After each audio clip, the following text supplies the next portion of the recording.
Good morning. This hearing will come to order. I want to welcome all of you to today's hearing on the nomination of Mr. Jay Clayton to be the Director of National Intelligence. Before we begin, I would also like to recognize the devastating loss we all suffered over the weekend. On behalf of this committee, pay tribute to our former colleague, Lindsey Graham. Though Lindsey didn't serve on the Intelligence Committee, as a former chairman of the Senate Judiciary Committee, he was a part of our extended family, and he was obviously a champion for intelligence officers just as he was for our troops. He was a true partner on issues such as FISA, FBI, DOJ oversight. Lindsey ensured the intelligence community had the resources needed to confront our adversaries. Lindsey was a true patriot who led with courage, loyalty, and relentless optimism during his time both as an airman in the Air Force and in the United States Congress. In remembrance of Senator Lindsey Graham's lifetime of service, I invite the members of this committee to honor our colleague and friend by living up to the example he set and carrying forward his love for God and for country. We also welcome his sister and new senator, Darlene, who we all had the occasion to meet yesterday, and who I know will carry forward his legacy in a way that would make him immensely proud, as he always was proud of his young sister. Today's hearing is an opportunity to consider Mr. Clayton's qualifications. So I'd like to welcome him and his wife, Gretchen, to the Senate Intelligence Committee. Mr. Clayton, thank you for once again answering the call to public service. To your family and loved ones, including those watching from home, thank you for your support during this process. I want to state for the record that Mr. Clayton has provided answers to our standard 40-page committee questionnaire. He has answered in writing more than 200 advanced questions for the record as well. He has completed his FBI background investigation. He has met with most members of this committee, and he has provided more than 5 years of tax returns. This is no small feat, but was helped in large part by the fact that this was his third time through the process. I want to thank all of those persons and organizations who worked to move his nomination at very fast speeds. That includes our committee staff, the staff at the Office of the Director of National Intelligence, the FBI, the Office of Government Ethics, and the White House Counsel's Office. I'd also like to offer my prayers to outgoing Director of National Intelligence, Tulsi Gabbard's husband, Abraham, as he battles cancer, and thank Ms. Gabbard for her efforts to streamline the ODNI as she turns, understandably, to her husband's care.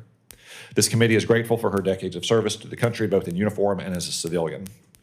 And I also want to take a moment to thank Bill Pulte for his leadership to date as the acting Director of National Intelligence.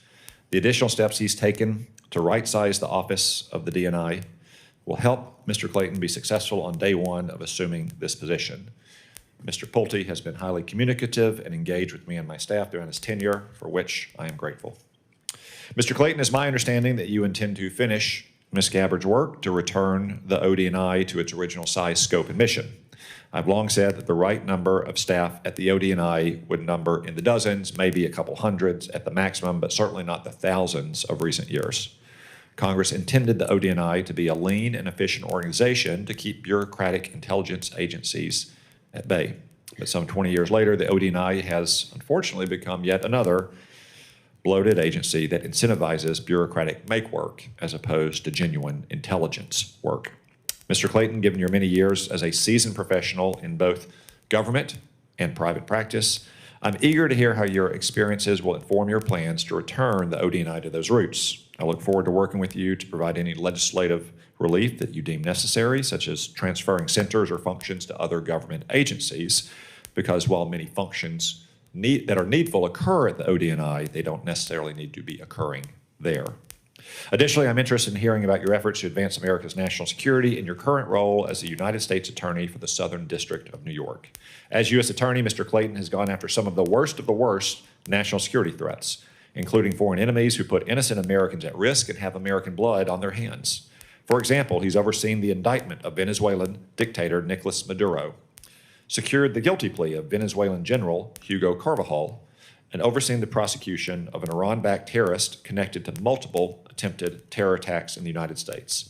Though these are just a few high-profile cases, let me state for the record that Mr. Clayton has worked hand in glove with our intelligence agencies and counterterrorism personnel to lock up criminals who threaten our national security. I commend him and all those involved for this important work. I'm interested in hearing from the nominee how he plans to apply this experience as a leader of the intelligence community.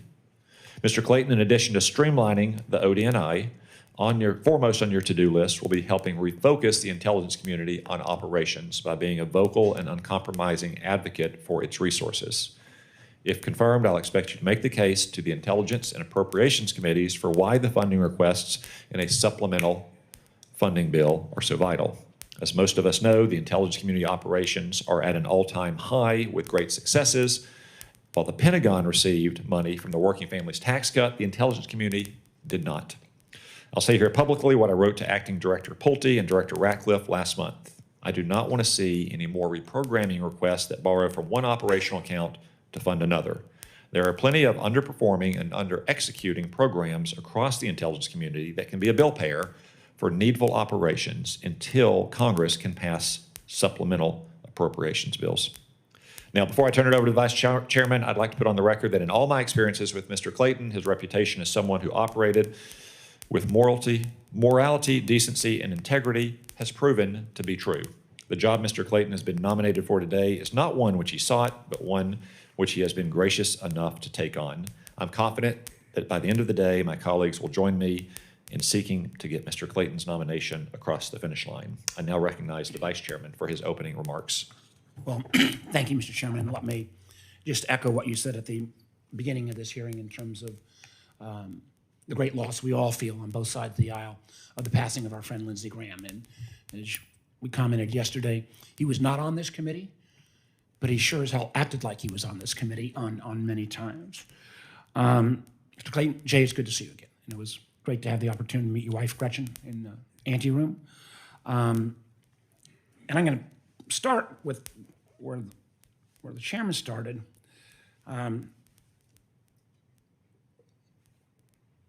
I have addressed this before, but the process we've gone through to get you before this committee is really pretty remarkable. I can't think of any other instance in the history of this committee where a president sends a nominee up, and then in a bipartisan way, we say, we really want to move heaven and earth to get this nominee moving through quickly because of the importance of the position. And then the president decided that the Senate was moving too fast on his own nominee and pulls that nominee for a while, pulls down the hearing, and in the meantime blows up the FISA reauthorization process, which is critically important. Now, I know you had nothing to do with that, and we're probably as surprised as many of us. So I guess congratulations about getting finally in front of this committee. I also want to thank you for your partnership when you were SEC chairman and when we worked on investments in human capital. But when I last talked to you, this job is very different than anything I think you've done in your long career. And I'll have certain expectations of how you would perform the duties of DNI. These are expectations I make clear to all IC principals throughout my time on this committee, regardless of administration. First and foremost, as most know, this position of DNI was created after the events of 9/11. And as such, and Senator Collins had a large role in creating this position, it said law requires the DNI have extensive national security qualifications. Because if you get this job, you're going to have intimacy with all of the nation's top, closely guarded secrets. Now, I know you've served in some very distinguished positions, SEC chairman, U.S. Attorney for Southern District. And I look forward to hearing how those positions will meet that qualification of extensive national security experience. Second, as I've mentioned, the DNI has literally access to all our nation's secrets, things that are limited only to the Gang of Eight here in Congress. And I will hope that you will treat this sensitive information with the kind of respect and security it deserves.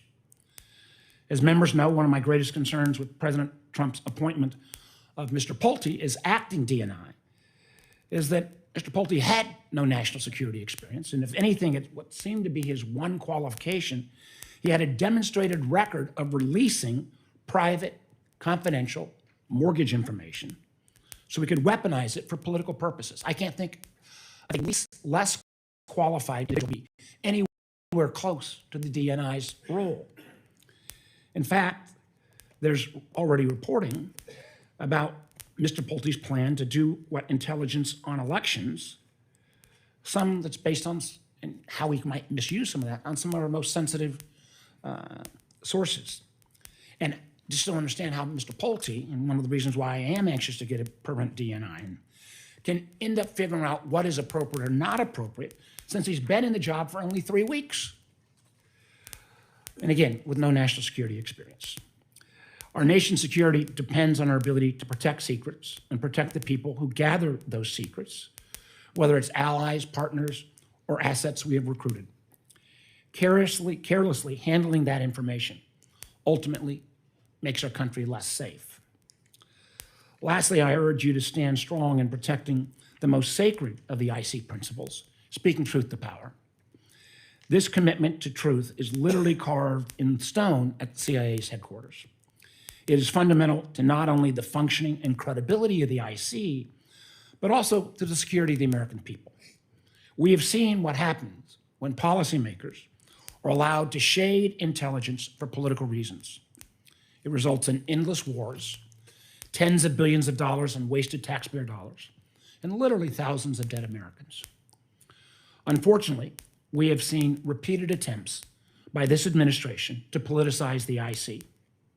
From a senior administration official telling IC officers to change their assessment because he feared it would make the president look bad. That's the absolute epitome of undermining speaking truth to power. To the former DNI literally inserting herself into an active domestic law enforcement action in Fulton County and seizing voting machines in Puerto Rico. Nothing within the gambit of the DNI. It's about foreign intelligence and foreign interference. And in fact, recent reports suggest that the IC's annual analytic objective survey, where they go out to the whole IC community and say, how do you think things are going, shows a substantial increase in the number of IC employees who say they are concerned about the intelligence analysis being undermined by political interference. Again, the opposite of why your role was created and the opposite of what the goals of the IC should be. I hope that should you be confirmed, you will make it clear that this kind of politicization has no place in the intelligence community. And I ask that you treat the thousands of IC career staff who will be under your charge with the kind of respect and dignity they deserve. They are brave men and women who've signed up to serve our country, and they never get the recognition that our men and women in uniform get, but they do so much to protect our nation. And as I said at the outset, this is a very different job than any you've had in the past. And in some ways, I believe it's more critical than being SEC chair or U.S. attorney, because in many ways, the IC is our first line of defense in terms of keeping our country safe. In order to make sure we keep our country safe, the IC must also maintain the trust and credibility with the American people, which means objective analysis, keeping itself free from politicization. I look forward to your answers. Congratulations again, and I yield back. Thank you, Mr. Vice Chairman. I now recognize Senator Rounds, who would like to say a few words about Mr. Clayton. Thank you, Mr. Chairman. Today I have the privilege of introducing the Honorable Jay Clayton, President Trump's nominee, to serve as the next Director of National Intelligence. I first met Jay through my role on the Banking Committee when he was nominated by President Trump and confirmed by the Senate to be chairman of the Securities and Exchange Commission in 2017. He's a consummate professional with a distinguished career in both the private and public sectors. The Senate previously confirmed him on a bipartisan basis to serve as the SEC chair, and I'd like to think we were proven correct in judging his character the first time around. It's no surprise President Trump would select him to serve in his cabinet. The DNI has to be a trusted, unbiased voice to provide ongoing intelligence to the president. I believe Jay will do a great work in this role. Jay is an accomplished lawyer with decades of experience, and he currently holds one of the most high-profile and demanding posts in the Department of Justice as the U.S. Attorney for the Southern District of New York. He made the most of his time in New York by prosecuting some of America's worst enemies and threats to our national security. Mohammed al-Sadiyah, the Iranian-Iraqi national responsible for over a dozen terrorist attacks in Europe and 2 attempted attacks in America. Nicolas Maduro and other narco-terrorists. These efforts required extensive coordination with the intelligence community and larger national security enterprise, including the Department of Justice, the Department of the Treasury, the Department of Homeland Security, and the Federal Bureau of Investigation. If confirmed, Jay's experience at the helm in New York will serve him well as DNI.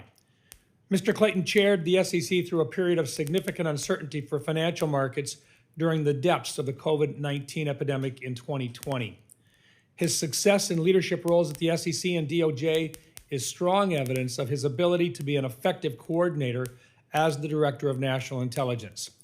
Many of the most pressing national security threats we face today are cross-cutting issues that involve technology and economics and go beyond the IC's traditional focus on foreign military capabilities and foreign leadership intentions.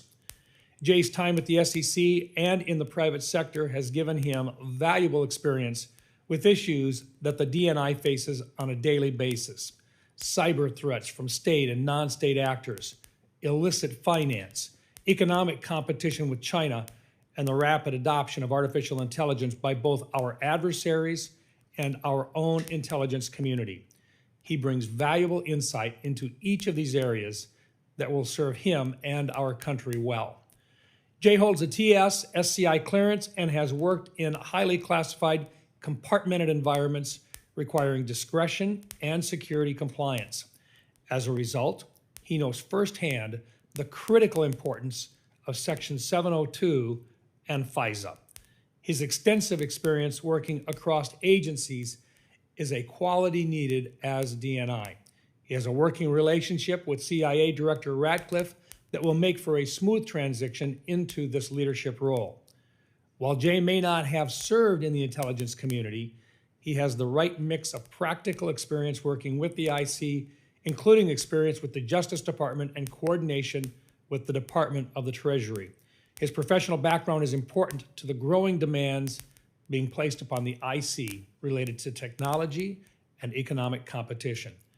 Further, his diverse experience in the private sector, the SEC, and as a U.S. attorney in a very active district give him the wealth of management, leadership, and organizational experience to succeed in coordinating at all the different equities or with all of the different equities that make up the intelligence community. In closing, I offer my strong endorsement for Mr. Clayton to serve as the next Director of National Intelligence. Thank you, Mr. Chairman. Thank you, Senator Round. Mr. Clayton, before we move to your opening statement, I need to ask you 5 standard questions the committee poses to each nominee who appears before us. A simple yes or no answer for the record will suffice. 1, do you agree to appear before the committee here or in other venues when invited? Yes.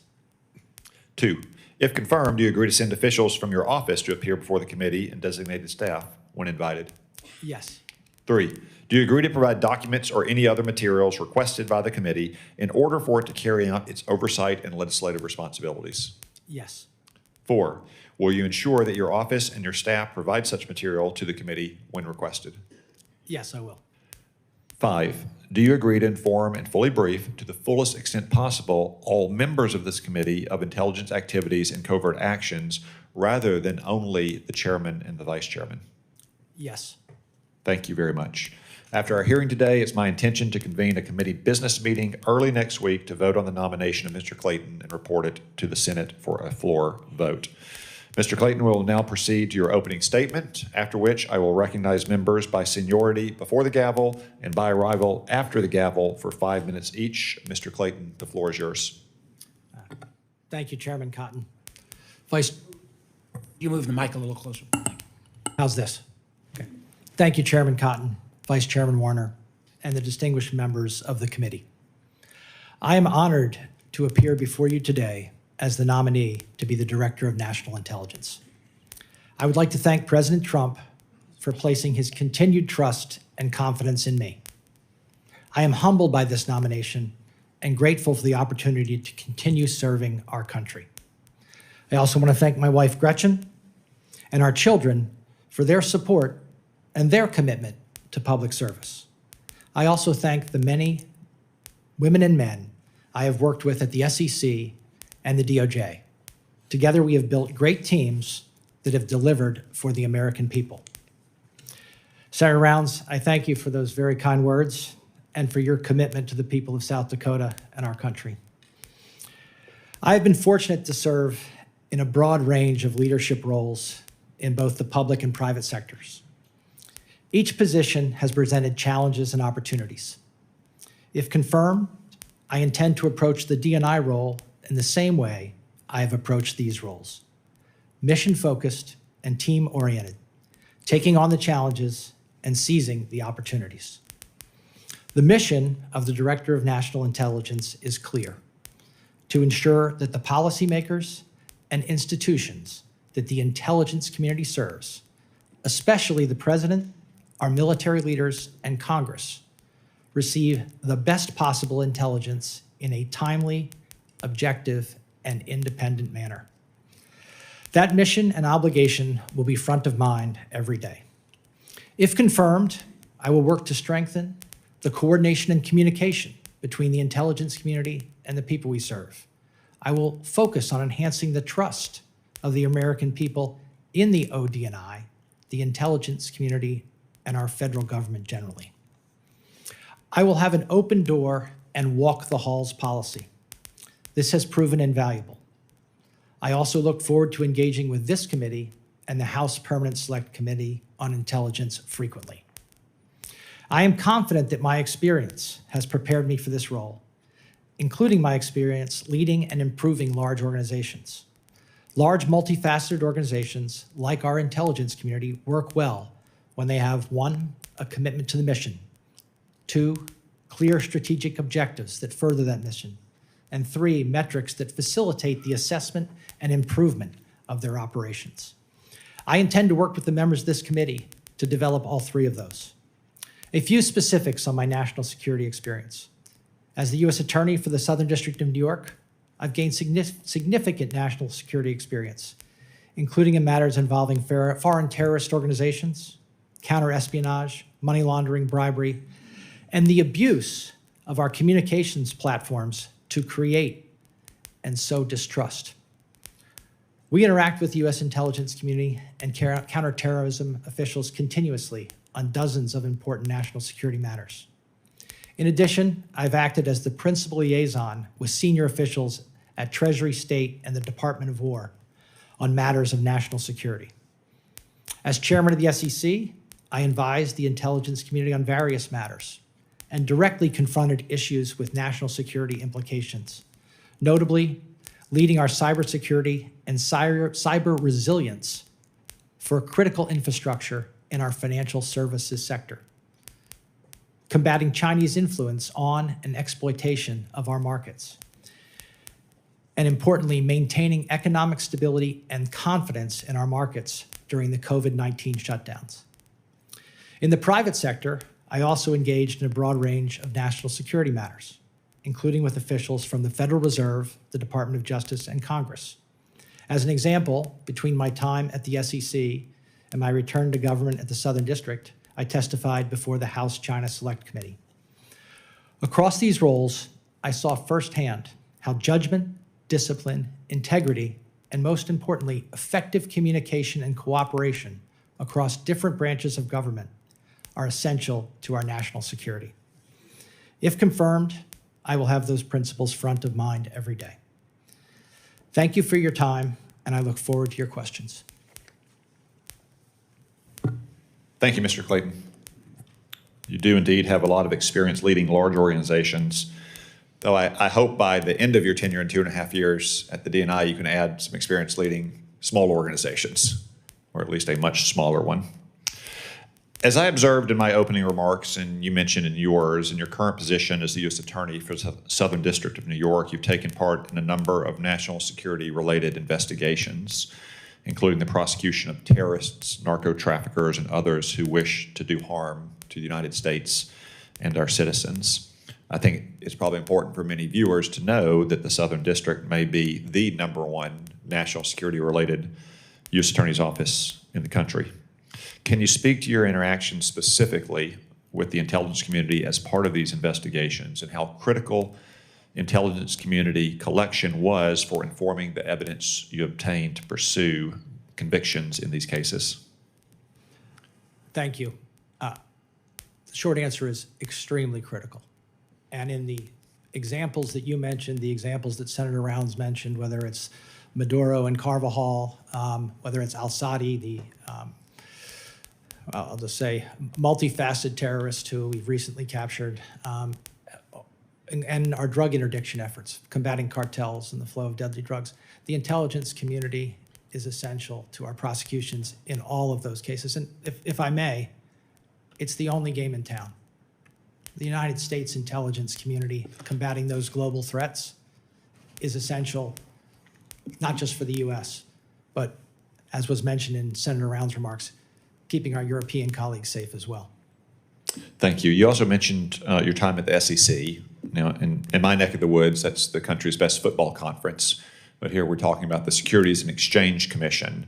I think most observers would think, well, that's for the stock markets, and a Wall Street lawyer goes in and hopefully gets fees down and markets do well and combats fraud and maybe tackles new issues like cryptocurrency. But I think some viewers would be surprised at the amount of national security related matters you had to confront at the SEC as well. Could you just go into a little bit more detail on that front too? Sure. Starting at the top, national security and economic security are synonymous. National security and market function and market integrity are synonymous. Our financial infrastructure is essential to our security as a nation.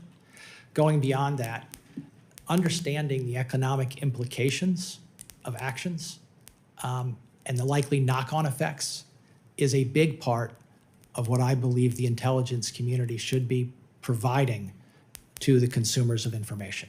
Understanding the economic consequences of actions is an essential part of intelligence, and it's something that I engaged in frequently at the SEC. And while the Office of the Director of National Intelligence was set up in the aftermath of the 9/11 attacks and in the context of wars in the Middle East, isn't that particularly true as we think about our struggle for mastery with China and also checking Russian aggression around the world, that economic matters are vitally important when we're facing traditional nation-state actors like Russia and China? Senator Cotton, Chair Cotton, I could not agree more that our adversaries not only look at kinetic and other what I would call traditional ways to harm Americans, they look at economic ways to harm Americans. Thank you. The Vice Chairman alluded to an address the President will apparently be giving tomorrow night that may or may not be based on some kind of intelligence that's going to be declassified. To what degree, if any, have you been involved in the process for what may be discussed by the President tomorrow night? I'm not involved in that. Because you're not currently the Because I'm Director of currently National not the Intelligence. Director of National Intelligence. And in fact, to be involved would violate a core principle, which is you take no actions that would presume your confirmation.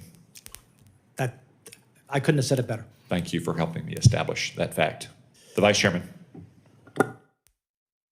Thank you, Mr. Chairman. As I said repeatedly, if you're confirmed, you've got to make sure that you speak truth to power. And that means even if the truth is not the preferred narrative that somebody wants to hear. So let me just ask you, it should be a simple question. Do you deny that Joe Biden won the 2020 election? Senator, I'm not an election denier. Joe Biden was certified as the President of the United States. Election denial is something that we cannot have. So I will take that as you do not deny that Joe Biden won the 2020 election. Yeah, I'm not. I think, let me just be clear. We have substantial work to do, and I've made it, in improving our electoral processes. It's part of national security, and I feel strongly about that. One of the things that, again, this will come around perhaps to what's happening tomorrow night as well,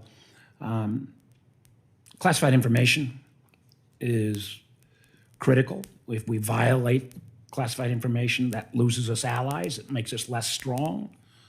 I fear that certain countries already are not sharing as much information with us because of some of the things that have happened. So let me ask you some straightforward questions. If confirmed, you commit to protecting all classified information in accordance with established rules and procedures. Yes. If confirmed, you commit to following established process and procedures when it comes to declassifying information. Yes. And that will then lead to the next, because if you're going to follow official purposes, you cannot declassify information for political purposes. Will you promise that you will not do that?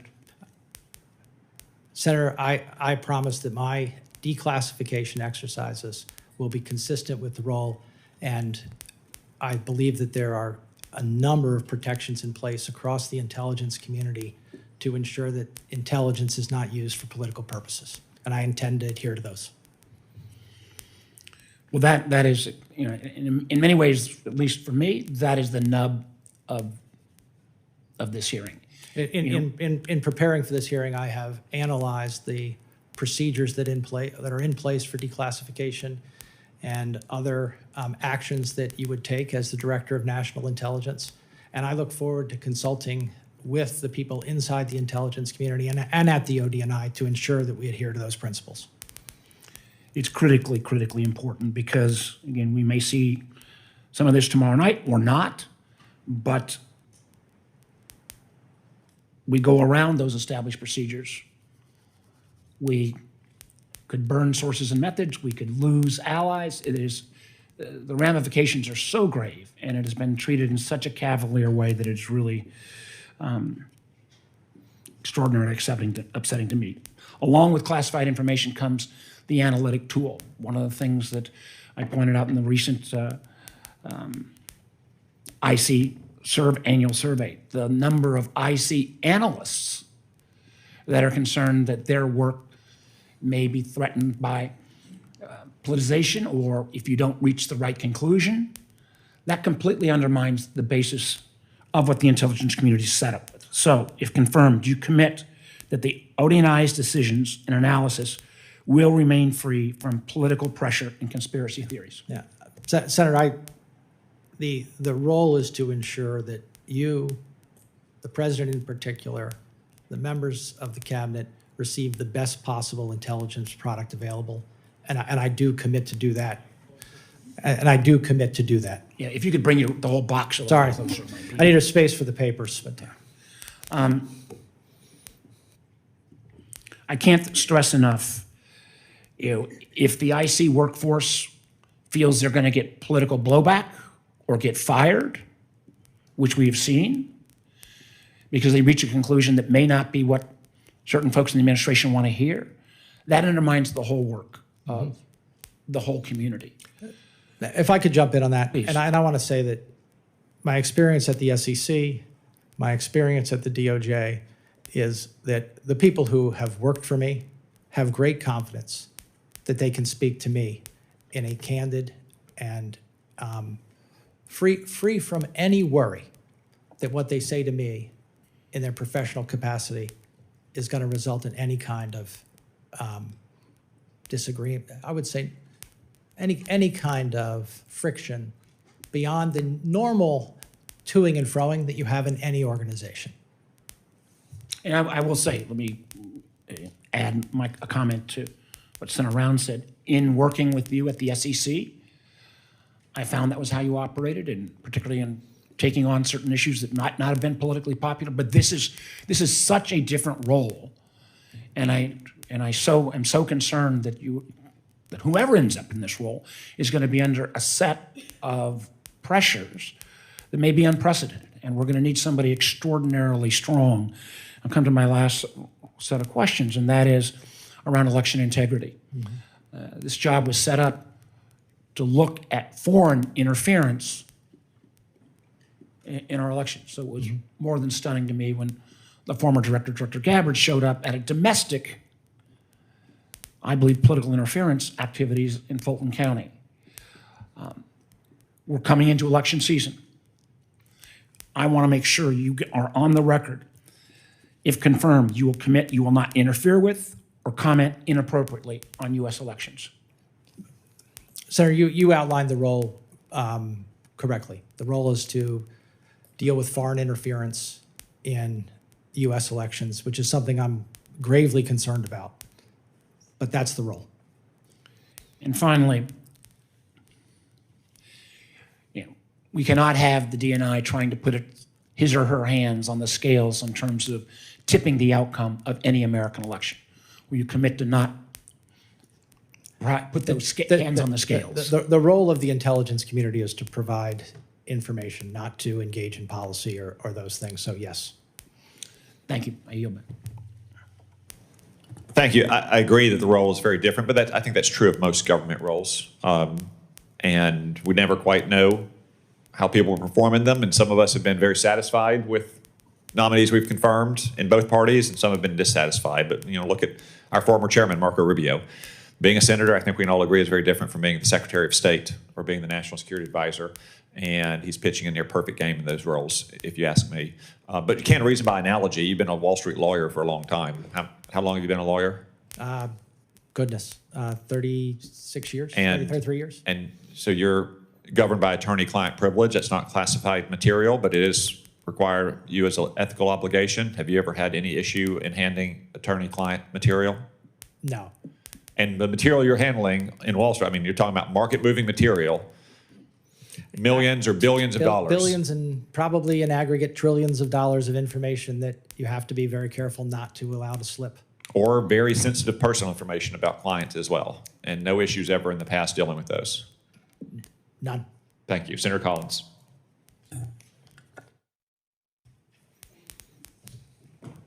Thank you, Mr. Chairman. Welcome, Mr. Clayton.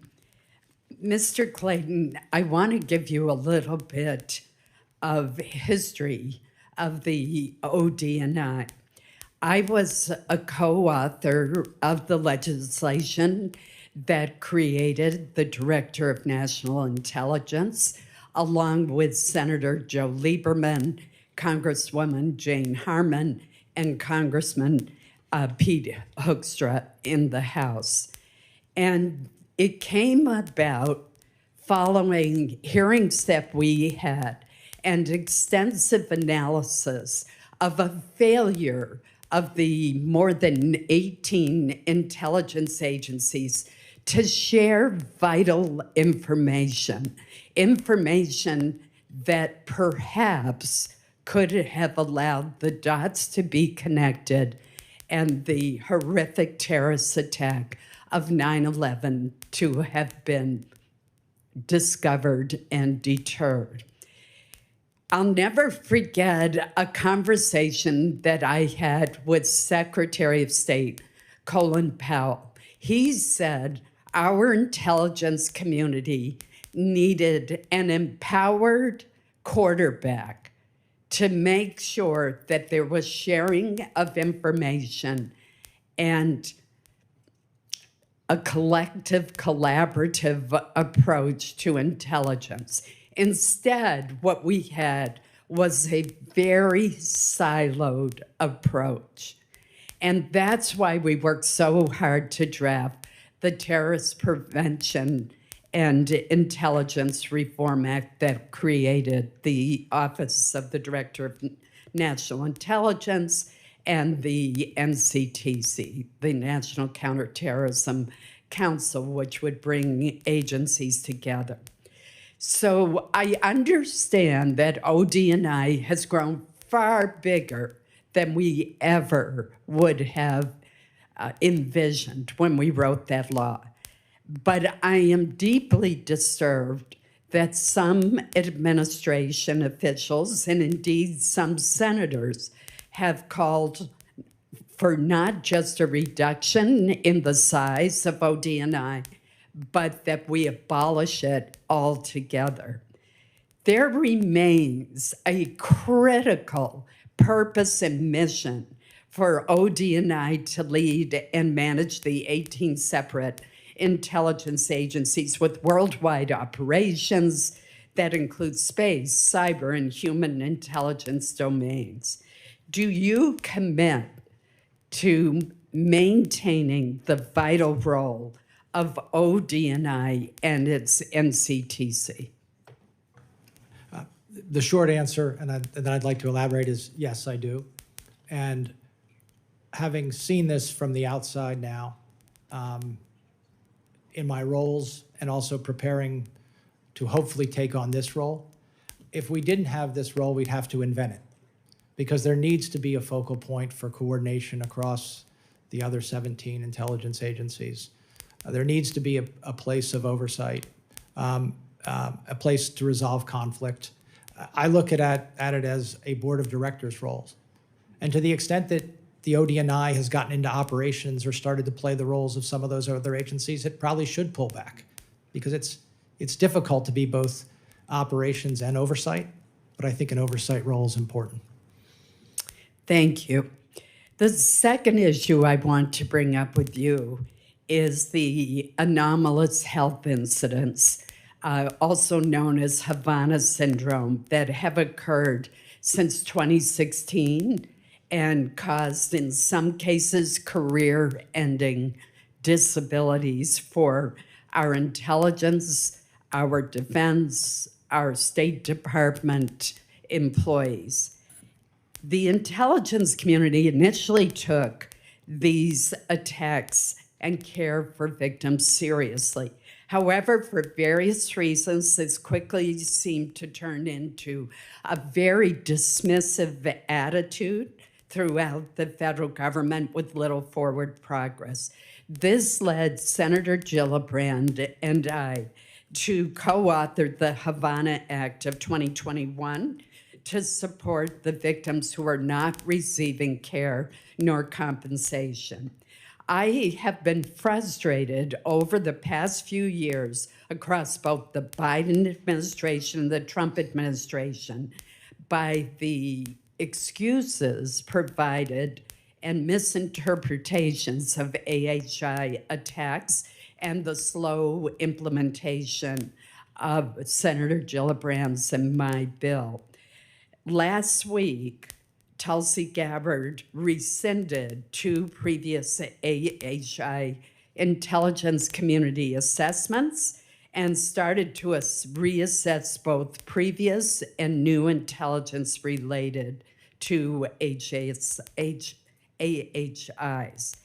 It's critical that we know about possible foreign weapon capabilities and how to keep our hardworking personnel who are stationed in dangerous parts of the world safe from these dangerous attacks.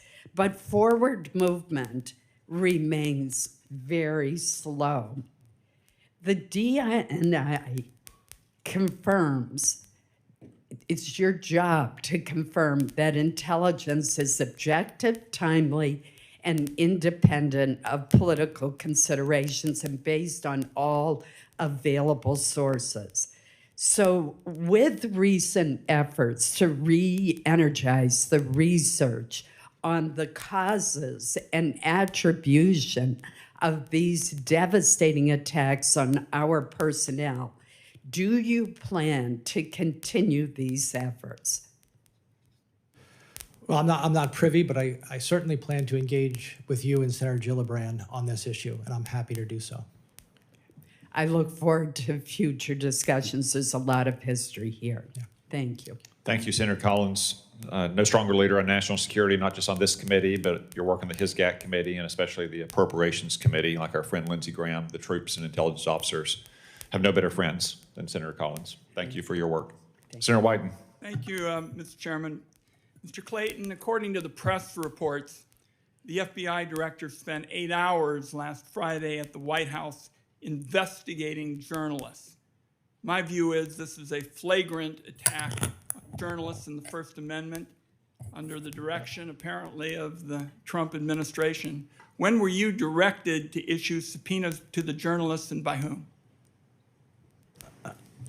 Senator, I believe you're referring to the reporting around the subpoenas relating to the subpoenas you signed. The subpoenas that I signed. Those subpoenas are in connection with an ongoing national security investigation.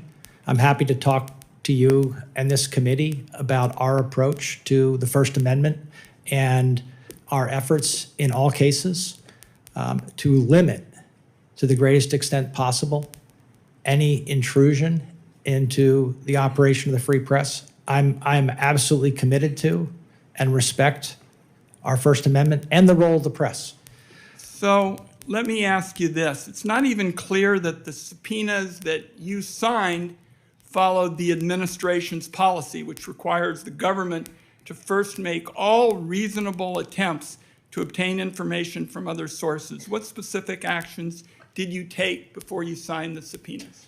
I can tell you that in all of these cases, we, and not just one person, and this is the way I operate, I operate by asking my team, what do you think? Any action in this regard, you can be assured that it was a consultative exercise with the career prosecutors in my office. So that's what you did beforehand to satisfy yourself that this was important to do, to send these journalists a subpoena and go to their house? To issue the subpoenas, let me say that this is, I don't want to get into this in too great a detail because it's inappropriate. I don't want to get into details. I just want to find out what went on. We followed the processes that Okay. we're required to follow. Let me go to the question of elections. You've claimed in the past that vote by mail is tainted, and I haven't seen any evidence of this. These are your exact quotations. You talk about, dishonesty in mail-in voting, and at one point you talked specifically about a group that was doing it. I think it would be very helpful to get a sense of who you're talking about. You said, and I quote, "One group is using mail-in voting dishonestly." So you basically said you got a group out there who are election bandits. Who are we talking about? Now, I would like to see where you're pulling those quotes from because I've been very careful in my words on this. I've been very careful. Look, I'd like to see the whole passage. Send you the material. Yeah, no, and I'm happy to answer. But let me tell you, Please. that we should be. There are two parts to this. One is access, which is extremely important. Access to the ballot is something that I know this body, many people have worked hard for years and years. The other one is integrity.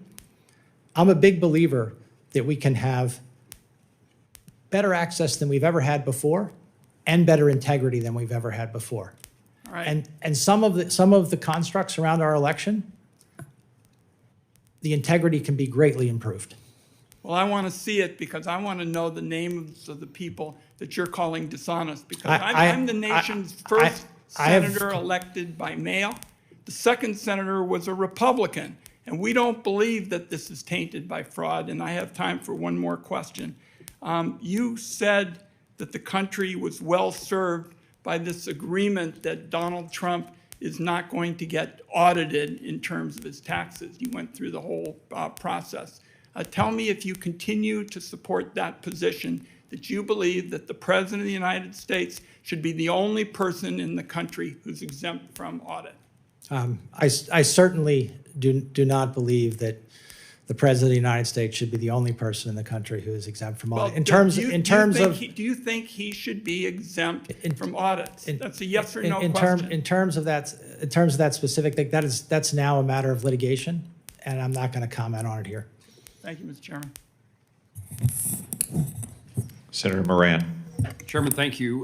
Mr. Clayton, thank you for your presence here today, your interest in serving the country. I appreciate the conversation we had in the office. I appreciate the relationship and conversations we had over the time in your past public service. In my office, I stressed to you a belief in the importance of our intelligence relationships around the globe, not just Five Eyes, but with many others. Over the past years, there have been reports in the press of allies withholding intelligence or us suspending intelligence sharing. How do you view the relationship with our allies?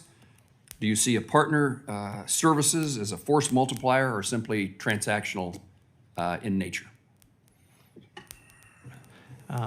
Senator Rand, I think I'll be able to give you a much better answer should I be confirmed and have greater access to those relationships.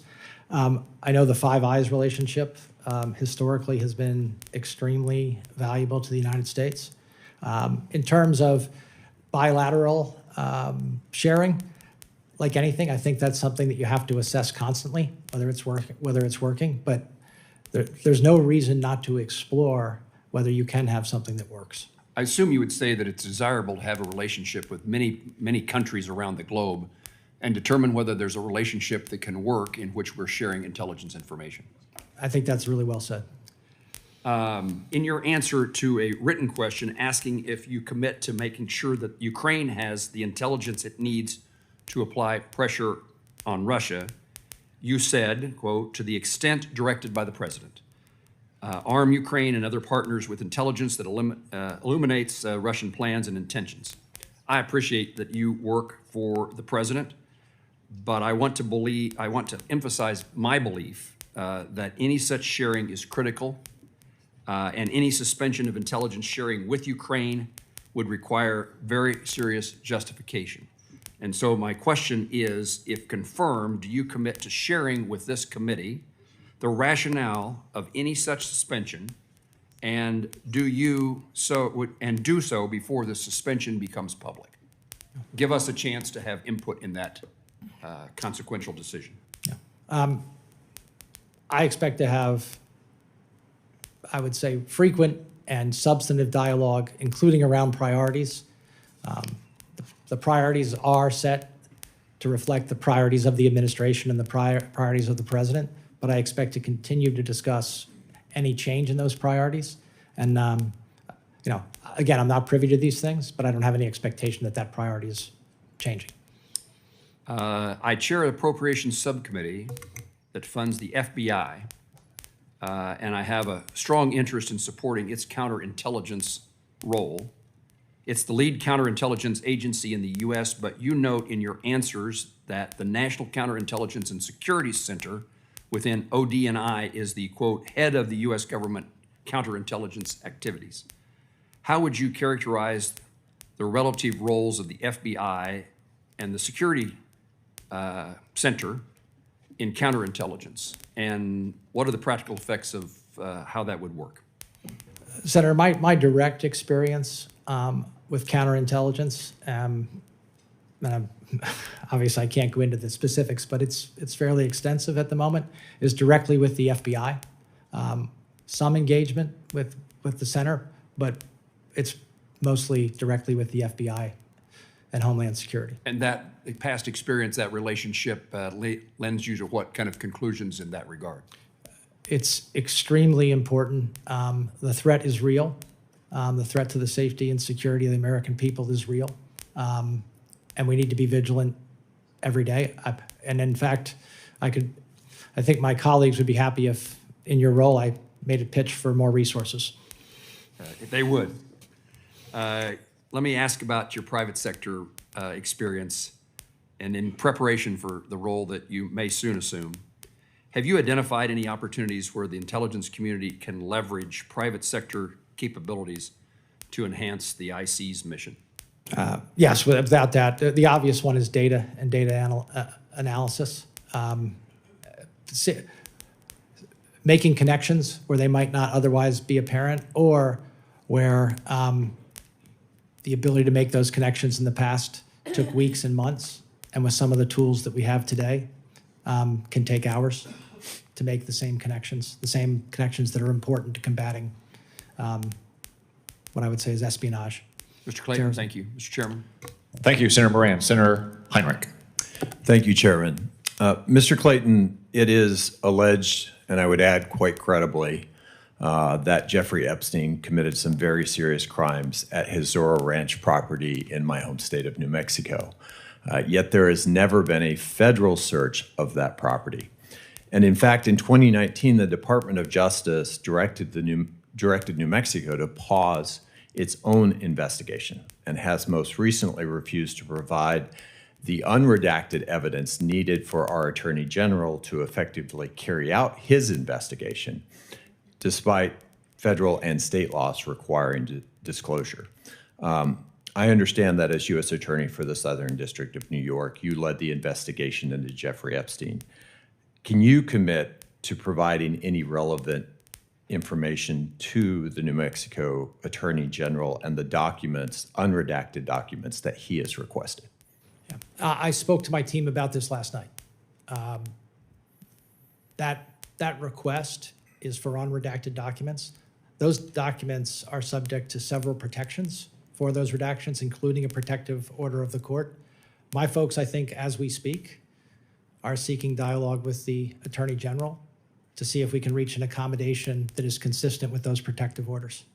I would seriously encourage that cooperation and that spirit of working in cooperation between federal and state law enforcement. I think it is quite clear that it is likely that there are survivors, witnesses, and co-conspirators whose names have been redacted that are necessary for him to effectively complete that investigation. And Mr. Chairman, I would also ask unanimous consent to enter into the record the letter from the New Mexico Attorney General to the Department of Justice. Without objection, I guess. Mr. Clayton, in your role as U.S. Attorney for the Southern District of New York, you were tasked to personally certify that the unsealed grand jury material related to Jeffrey Epstein did not disclose victims' personal information. The judge in that case stated that he added this protective order to ensure that an identifiable official within DOJ takes ownership of the sensitive and vitally important process of reviewing discovery. Due to what the Department of Justice later called technical or human error, the January 26th release of material included email addresses and even nude photos of potential Epstein victims. Lawyers for those victims said that this flawed process re-traumatized the survivors and, quote, turned their lives upside down. You were in charge of this process during which highly sensitive personal data was made public. Did you personally certify the material as the judge ordered? The judge ordered certification of a subset of the materials that were in the Southern District. So who takes responsibility for what I think was an unconscionable release of, an unnecessary release of personal information for these victims? I think the Department of Justice has addressed that from the overall perspective. You know, Harry Truman used to have a sign on his desk that said, "The buck stops here." Who has a sign on their desk in this case? For the Southern District documents, it was me. In a media interview a couple of months ago, you were asked your position on the president's $1.8 billion fund for victims of weaponization, and you replied, "When we are investigating people and bringing charges against them, criminal charges against people, from a financial point of view, they can be absolutely devastating. If people have been pursued inappropriately, I'm supportive of there being relief for that financial cost." That's it, end quote. Do you believe that people convicted of violent crimes related to the January 6, 2021 attack on the U.S. Capitol and on U.S. Capitol Police were pursued inappropriately in any way? Let me say this. Any physical violence against law enforcement is completely objectionable. Would it be appropriate for that fund to be used in cases where people were duly convicted of violent crimes in that case? Let me go back to my comment very quickly. I was not speaking of the fund. I was speaking generally. I think this is a CNBC clip, and I stand by what I said, which is if people have been inappropriately and intentionally subject to prosecution, they should have recourse. Thank you, Mr. Chairman. Mr. Chairman, I just want to let the witness know we've got the Fed chair upstairs, but I will be right back. I want to make sure that my colleagues know I'll be back directly. Senator Budd. Thank you, Chairman. Mr. Clayton, it's good to see you again.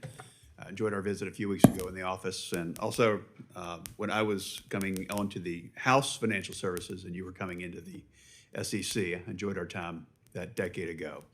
So as we talked about a couple of weeks ago, did the president ever ask you to disband or dismantle the ODNI or the intelligence community? No, Senator, the president has given me no instructions other than to do a good job. Great, thanks. A little while ago, you and Chairman Cotton were talking about economic security being national security, those two being synonymous. So we've got an intelligence community largely established 1947, around the Cold War period. So what changes are necessary in the intelligence community to maintain economic security as well as national security?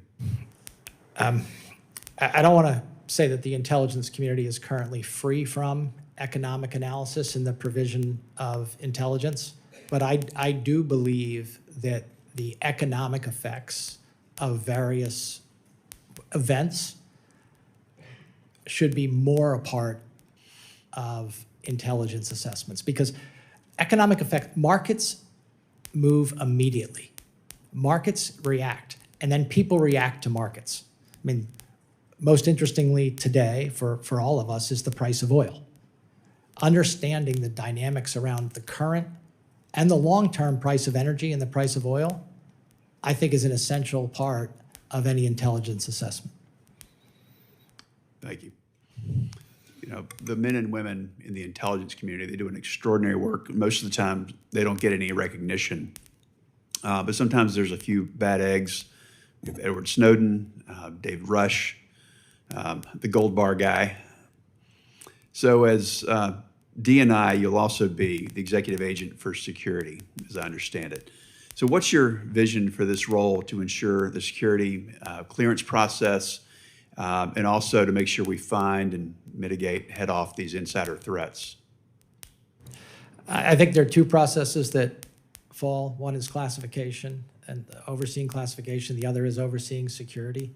It may not be, super interesting, but we need to focus on both of those. I think the consensus that I've heard from people who know more than I do are that both of those are in need of a refresh to be more effective.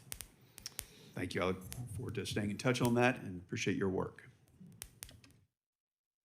Thank you. I think Senator Budd raises an important point. We all love our troops. Troops go through the airport. They're in uniform. People buy them a beer. They buy them a lunch. Some of us may have benefited from those freebies in uniform back in the day. Our intelligence officers don't get that gratitude. So let me just take the moment to join Senator Budd and express our thankfulness for everything they do, since they're not out there getting a beer and a sandwich bought for them when their airports are out on town. But we would be exposed to many more threats if it wasn't for them. Senator King. Thank you, Mr. Chairman. I agree with your comments whenever I meet members of the intelligence community. I say you don't get the flyovers at the football games, but we appreciate what you do. Mr. Clayton, there's been some discussion earlier about the importance of analytical integrity, telling truth to power. The Intelligence Community Directive 203, which goes back more than a decade, says this: independent, that any information from the intelligence community should be independent of political consideration. Analytic assessments must not be distorted by nor shaped by advocacy of a particular audience, agenda, or policy viewpoint. Analytic judgments must not be influenced by the force of preference for a particular policy. You concur with that, I presume? Yes. So I want to ask a follow-up question to the Vice Chairman. Who won the 2020 election? I've answered that question. I'm not going to get into that. You have not anymore. Answered that question. Could you answer the question? Who won the 2020 election? Pretty simple question. Yeah, I said I'm. So it's A or my it's two, answer. No, I'm going to give you the same answer. The answer to the chairman was, he asked me if I was an election denier. I am not an election denier. Joe Biden was certified as No, we all the know president. Joe Biden He went through his process. We went through our electoral process, and I can tell you that I was in my seat at the SEC, and I'm just worked asking hard a for the really transition. simple So- question. Who won the 2020 election? as I said to you, we went through our processes, and Joe Biden became the president of the United States. And that's not an answer to the question of who. I'm asking one more time. Okay. Who won the 2020 election? I'm not. This is like I'm just not. I'm here to talk about my qualifications One of your qualifications is you told us you're going to tell the truth to power, and you won't answer a very simple question. I think I've answered it many times. You have not answered it. Okay. You have not answered it. Saying Joe Biden was certified is not an answer. Okay. Why did you take it upon yourself to opine on the California election process to CNBC? You said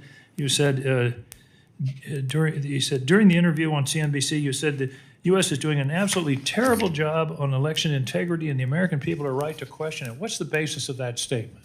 What's the evidence for that statement? Let me give you the context of the way I look at this, because we should have this kind of candid dialogue. Elections are a process for gathering, aggregating, and providing data. And who does the Constitution entrust the responsibility for elections? To the states in the case we're talking about. Correct. To the states in the case we're talking about.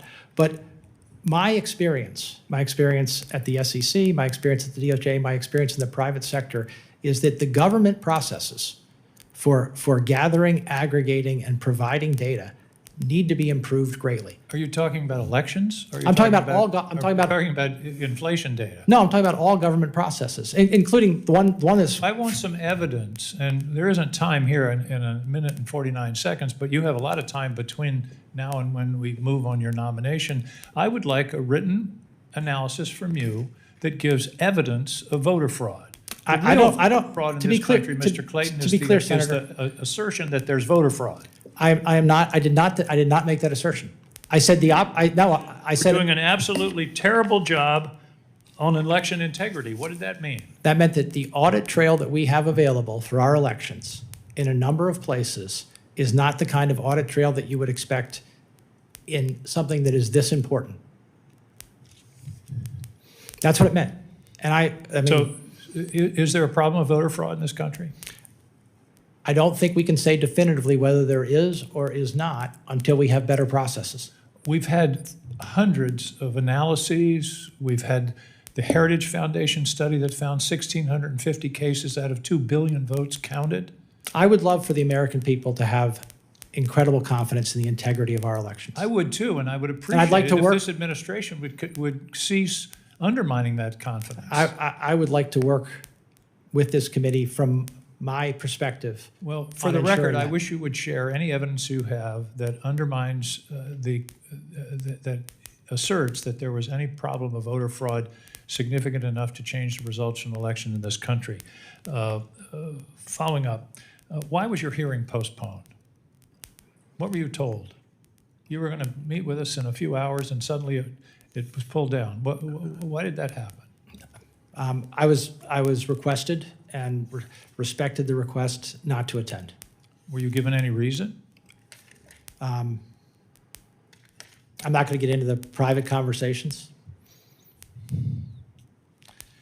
And you testified earlier, just to follow up briefly, you've had no involvement whatsoever with this proposed speech tomorrow night by the president. None, you haven't been consulted, discussed any involvement. Is that correct? That is correct. Thank you. Thank you, Mr. Chairman. Senator Bennett. Thank you, Mr. Chairman. I want to also thank you for your comments about Lindsey Graham at the beginning of today's hearing. And we had a good discussion yesterday, Mr. Clayton, about Ukraine. I'm not going to repeat that here, but I know that his view of the situation and the view of the bipartisan support for Ukraine and the work that our intelligence community has done to support him is a really important project for all of us going forward. I wanted to ask you, Mr. Clayton, about the subpoenas of the New York Times reporters. And the reporting that I read is that the Secret Service had raised concerns about the security of President Trump's fill-in for Air Force One, and that there was a meeting at the White House with the FBI Director Kash Patel and other DOJ officials to talk about that matter, to talk about the reporting that had come from the AP. And I think earlier in an answer to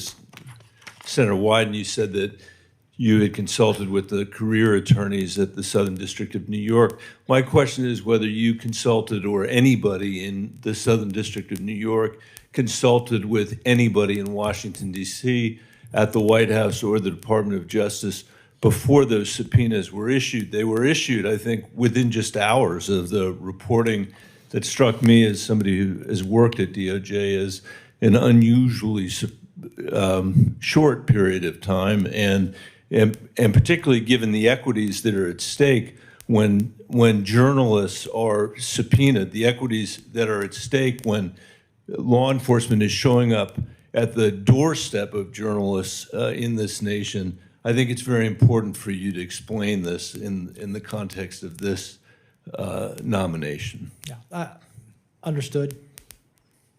I can't get into the specifics of an investigation, an ongoing matter. Let me say that I'm confident that the procedures that we have in place to protect the First Amendment and protect the freedom of the press and not result in intimidation of journalists or the like were followed. They depend on the facts and circumstances, how much time you have. Those matters include ones you referenced, which is, are there other available sources for the information that we seek, and have we sought that? The other aspect of this is, the tailoring of a particular subpoena and including the return date and when those people would be asked to appear or provide documents. It's expected in these types of cases, at least from mine, that if there's counsel involved, we can further tailor those requests to make it the least intrusive way possible. But let me just finish, if you don't mind. Yeah. It is vitally important that if national security interests are at stake, that there's not what I would say is a huge blind spot where someone can use the ability to provide information to journalists to get it out there, including our adversaries, without any potential for discovering how that happened. Well, I think this committee is well aware of the intelligence equities that are at stake. We have no, that's why all of us do this work and provide this oversight. But I think all of us would agree that the First Amendment is not some sort of glaring loophole that it's out there, that it's something that we need to follow. And so I'll ask you again, Mr. Clayton, did you or anybody at the Southern District of New York have conversations with anybody at the White House or the Justice Department in Washington, D.C., before you issued those subpoenas that resulted in New York Times reporters being served process at their homes? Yeah, I can say it this way without getting into the investigation. The protocols require consultation with the Department of Justice in Washington, and we followed the protocols. And did anybody in Washington, D.C. suggest to you or anybody on your team that you should issue subpoenas in this case? Following the AP reporting, reporting of the president coming back on an airplane that was unsuitable for the protection and the defense of the president of the United States. Yeah, I'm not going to get into the details. What I can tell you is that we followed those procedures, and those procedures, for the reasons that I believe firmly and you believe, protecting the freedom of the press, being the least intrusive possible, require consultation. And I would say, Mr. Chairman, I know my time is up, but the reason this is relevant to, I think, a lot of us, or certainly to me, is that this question of being able to speak truth to power, in the context of intel, I think is very similar to the question about whether or not we're able to push back in a moment like this. Yeah, and I want to assure this committee that in these types of circumstances, that concept of least intrusive possible is front of mind for me. Thank you, Chairman. Thank you, Mr. Thank you, Senator Rounds. Thank you, Mr. Chairman. Look, first of all, I do think you're the right guy for the job. And as I said in my earlier recommendation of you to the entire committee, but I want to give you an opportunity to talk a little bit about some of the new technologies that are being involved that we're going to have to address. And I don't think we've really talked a lot about what artificial intelligence is going to do, and the integration of artificial intelligence, not just by our intelligence agencies, but also by our adversaries. And the focus that we're going to have on the amount of data that we collect and how we're going to have to organize that. I know that you're brand new into this discussion and that you're going to be learning it at a high rate of speed, but can you talk a little bit about your concepts about how we take this huge amount of data that we've got and organize it, integrate it in such a fashion that it's available to be able to make an analysis and to give the best advice to the leaders of this country? We talk about how you see the integration of AI into this process. Thank you. Let me start by talking about it in an area where I know, which is a huge data area, which is the way our markets operate and the resiliency of our markets, and what I would say is their vulnerability to attack. And AI is a game changer, and we should just all recognize that. I think I commend the Treasury Secretary for leading the way in this, and the Federal Reserve in calling the banks in to talk about what that means. I expect it's the same, or at least it resonates in the intelligence community, that AI is not only an opportunity but a threat. When something's both an opportunity and a threat, you better get your arms around it. Yeah, look, the reason why I asked the question that way is I think that AI is it not only is a game changer, but it's going to be seen by the American public first of all as a threat, because they're going to see on social media, they're going to see the misinformation that comes out, deep fakes and so forth. But the other side of it, which is the quality of life that Americans are going to be able to receive because of improvements in our productivity and so forth, is going to far outweigh what the negative benefit or the negative implications are. But along with that comes the ability for our country to be able to gather huge amounts of data, a lot of which is going to be of concern to the American people because it's going to be information on them. And they're going to be concerned that government is collecting information on them. Well, at the same time, government, the IC community in particular, has to be able to collect information, not so much on American people, but on the threats worldwide. And I think this is going to cause people to say, okay, are you collecting data on us, or are you collecting data on the rest of the world? And how do you separate that? A lot of that has to do with a lot of the discussion regarding 702 and FISA and so forth. And artificial intelligence is just simply going to magnify that. Can we talk about how we approach that? Because we need the artificial intelligence.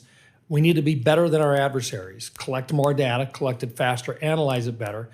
But we still have to have those protections and the confidence of the American people that we're doing the right things with only the data that we're supposed to be collecting, I think will allow us to continue to move and to protect them. Can we talk about how we do that and how you see that, please? Well, I think the first thing is exactly what you said, Senator Rounds, recognizing that an issue that we're dealing with, I think pretty well, but can always get better, is collect the data we need to provide a good intelligence product without violating people's Fourth Amendment rights, but also in a way that we can control and monitor that. I expect it's just what you said, that AI is going to greatly amplify that collection ability, which amplifies the need for oversight and controls to protect our citizens. I think we should just recognize that that's the case. Yeah, thank you. Look, Mr. Chairman, I just think that this is something that I think our committee is going to be directly involved with, and I think on both sides of the aisle, the implementation of this tool as we speed up the delivery of the decision-making capabilities for our leaders has got to be one that the American people will continue to have confidence in. And I think that's part of the key reasons for having a discussion like this, is to let people know that we recognize that threat is out there and that we're aware of it, and that as we collect the data that we have to, we're going to be very careful about the coordination so that their rights are protected in this collection process. Thank you, Mr. Chairman. Thank you, Senator Rounds. Senator Gillibrand. Thank you, Mr. Chairman, and thank you, Mr. Clayton, for your service to our country. I want to just continue with the line of questioning that Senator Bennett had about the New York Times subpoenas. You said you don't want to get into it. I understand that. But the reason why we're asking these questions is because the subpoenas were issued so closely after a very long meeting at the White House. There seemed to be an unnecessary urgency behind it, and I'd like you to maybe comment on why there was this urgency. But more than that, they were served at the reporters' homes, and that is fairly unusual. That is not the least, what term of art did you use, the least Intrusive means, serving at their homes. Normally, a subpoena would be issued at their place of business, a corporate office, but again, delivering it to a private home seems quite aggressive. So can you address the urgency and the home service? But what I said before is I'm not going to get into the specifics of the circumstances of the matters being investigated. Understood. So I just want to talk about the process, because I get you don't want to talk about the substance. Yeah, and then on the process, how quickly you would do something following the process depends on those facts and circumstances of the investigation, including the potential spoliation, of information, and the timeliness of the threat. I think I'm going to leave it at that. But this was a judgment, and it should always be a judgment that's made collectively. That's the way I look at these things.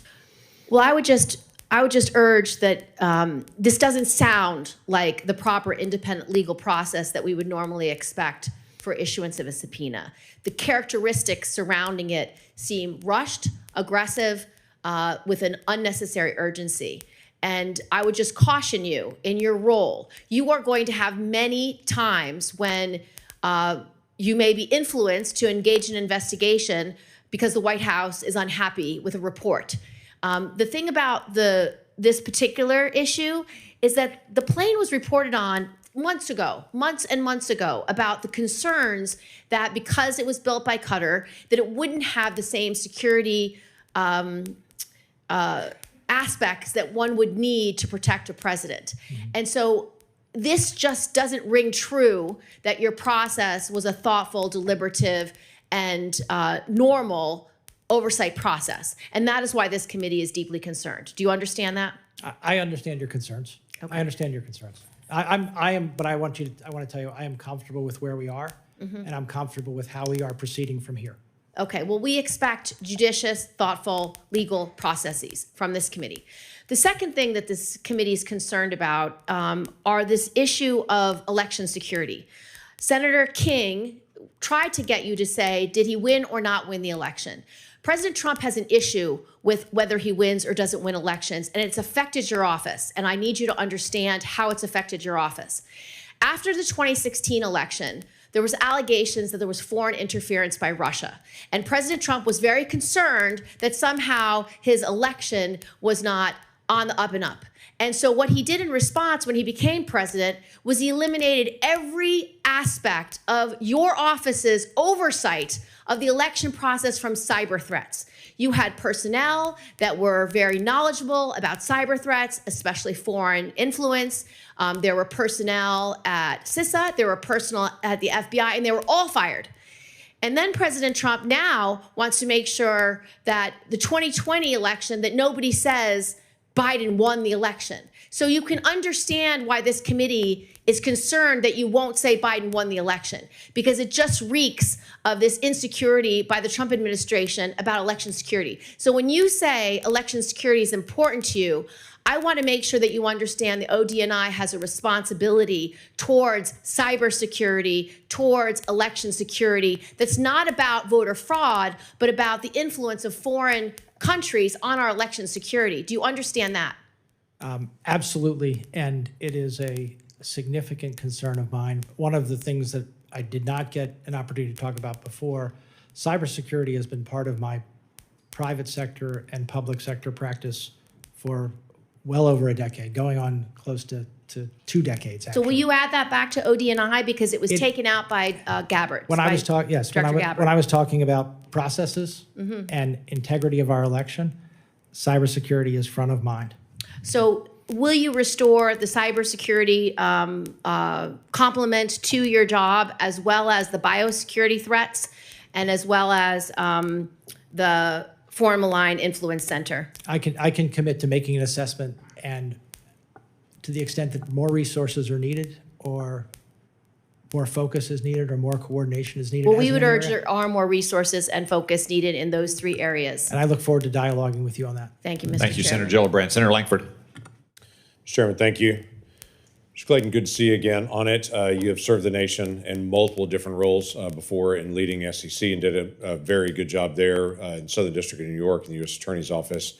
You've got a very unique experience and background walking in on intelligence. You've handled money laundering, drug kingpins, you've handled international terrorist, foreign terrorist organizations, counter-espionage cases. You've handled a lot of things as a prosecutor in this. My question to you is, how does that experience and knowing what is needed to actually prosecute individuals affect how you approach this task in helping the intelligence community trying to be able to gather information?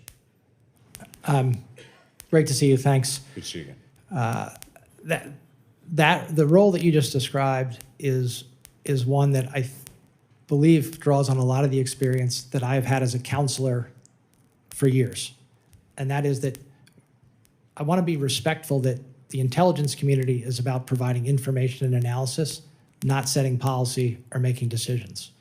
And I look forward to playing that role as ODNI. I think that my experience as a consumer of that type of information will help me provide the information in the way that is best for the consumers I serve.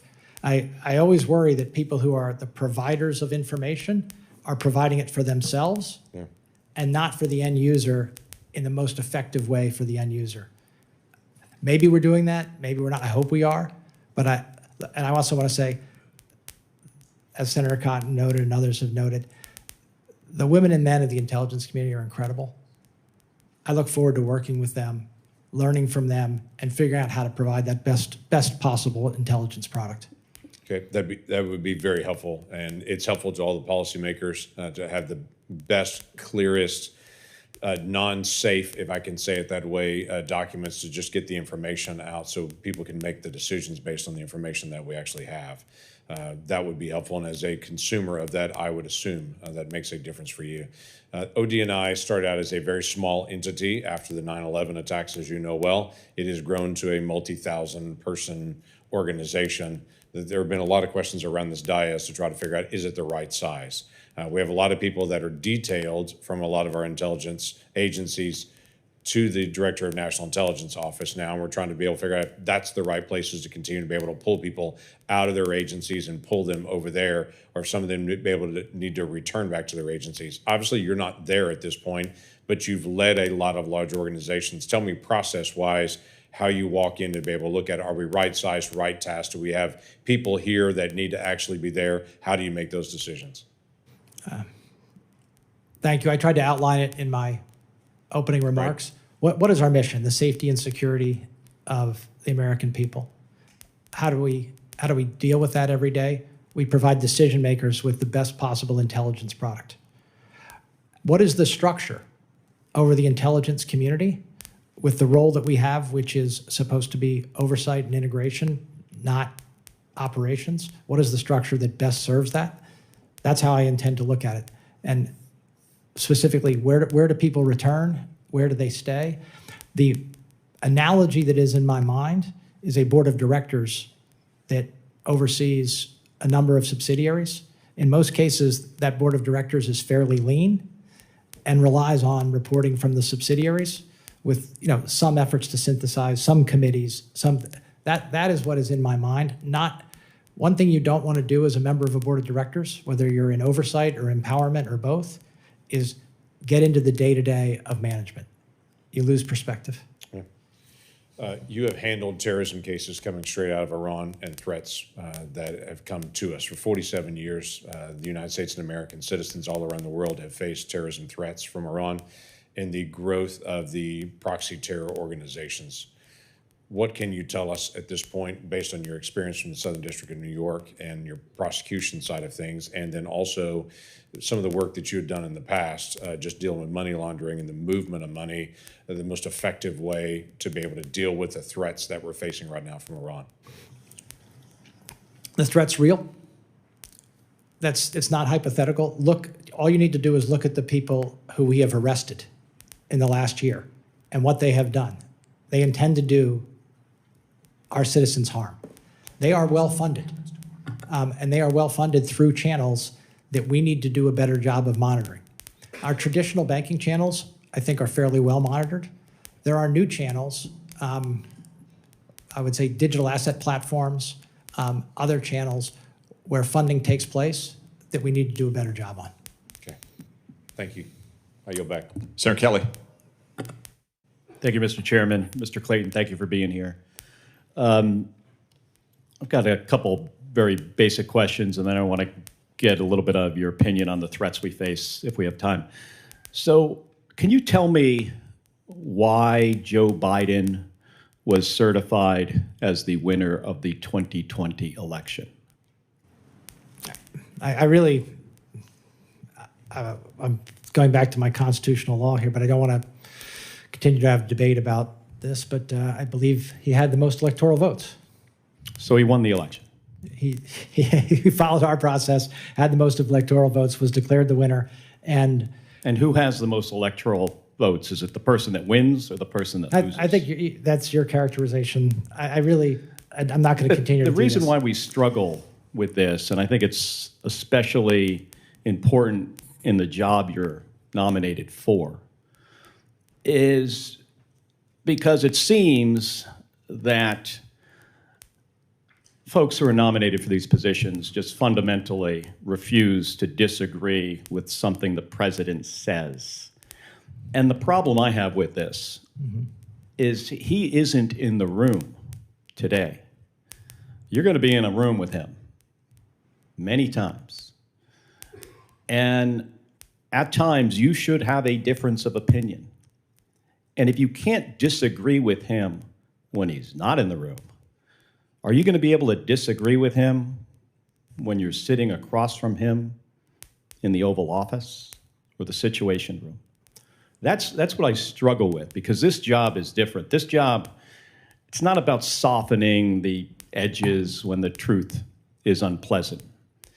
It's about delivering information and making sure the president understands that information. And by the way, people risk their lives to get this information. And if it's not transmitted to the president, if he doesn't understand it, I mean, there's going to be disagreements. We expect that. But I really struggle with this, especially in your position, because you can't disagree with him on this, because he doesn't like the fact that he lost in 2020. Look, as you said, Joe Biden was certified because he got the most electoral votes. That means he won, but you still refuse to say that. And I was sitting at the SEC when this occurred, and I can tell you that maybe people worked harder, but I don't think anybody I know worked harder to make an effective transition to my successor at the SEC. And in terms of your question, I have every confidence that I will deliver on my job candidly, independently, and with my best judgment.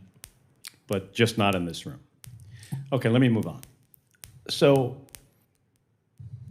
I want to just hear from you. What do you think our top threats are that we face as a nation today? Let's just talk about the top three.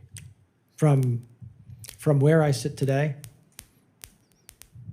terrorism from many sources. I believe that we have done a good job of reducing the threat, but drug trafficking and the deaths from fentanyl into the United States were an incredible threat. The combination, I'm not going to speak about any specific, I'm illuminating that, I'm not going to speak about any specific country, but the combination in certain countries of cartels, military, and business is very dangerous. Lastly, I would say our traditional adversaries, Senator Kelly, that we've talked about. Terrorism, drugs, cartels, and traditional, I assume you mean Russia, China. Russia, China. Okay. And Iran. And with regards to Russia and China, I have about 40 seconds left. You know, what specifically would you do as DNI to help our country deal with those threats? Since we only have 30 seconds, just talk to me about Russia and Ukraine. Russia, Ukraine, China, one thing that I elaborated before that I think I can be extremely helpful on is the economic strategies that are involved in our engagement with them across conflict and cooperation. You know, we still cooperate extensively with China on the world stage economically. Do you think the economic issue with Russia outweighs the national security risk to our allies? I think that they are very closely tied. How do a number of these threat actors fund themselves? It's energy, other things. That's extreme. I think you and I talked about this. Some of our, I would say, most formidable threat actors are the ones who are the most well-funded. All right, thank you. Thank you, Mr. Chairman. Senator Young. Thank you, Chairman. Good to see you, Mr. Clayton. I am grateful for your longstanding service to our country. Thanks to your family for all it's done and all it's prepared to do after you're confirmed.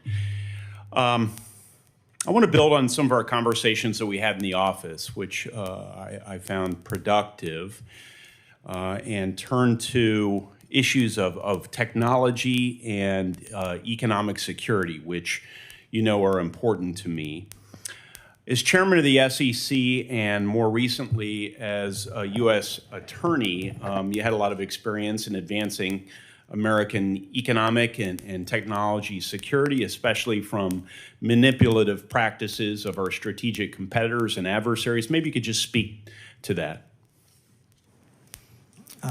Senator Young, it troubles me, and it very much troubled me that foreign actors, sometimes state-sponsored actors, abused our securities markets, abused them in some traditional ways and non-traditional ways, including what we refer to as pump and dump schemes, basically luring, unsuspecting American citizens into investing in securities that were not worth what they were, projected to be, taking that money, prices drop, running away, being offshore. And as I said, one of the problems with our global markets is our ability to go get bad actors that act from outside of the United States is very limited. And I proposed some measures to help the SEC crack down on this. They've not prioritized this in the last year or so. So I'll continue to work that set, but I want to be supportive in this capacity, this intelligence capacity that you'll assume to help our nation crack down on that. From your tenure at SEC, how might you approach ensuring that there's adequately intel support to our federal entities that aren't traditionally known as national security entities, USDA, Commerce, SEC? Yeah. Let me give you a recent example that we had in the Southern District about commerce and chips and our restriction on chip shipments to certain of our adversaries. That's an extremely important national security issue. We wouldn't be restricting those chips if it were just a commercial issue. It is a sort of capabilities issue, and that's something that we need, I believe, to continue to work with other agencies on. So it's important for me to hear you say that because conceptually, I sit on a number of committees, most of which deal with what I think an outsider would regard as strictly economic issues. I've always approached them first and foremost from an economic or from a national security perspective. I think it's really important that all our agencies are first thinking about national security before they think about anything else. So I'm grateful for that mindset. Last thing I want to turn to in our brief time today is following what is now law as it relates to COVID declassifications. I authored a requirement in last year's Intel Authorization Act for ODNI to review intelligence for public release relating to China's efforts to cover up the COVID pandemic and interfere with our response. Do you commit to following the law, ensuring that this review is completed as soon as possible, and ensuring all appropriate intelligence is released so the world can better understand China's bad behavior? Yes or no, please? I have a hard time with yes or no answers, sorry, but what I can say is I think there's a whole lot more to learn from what happened in COVID.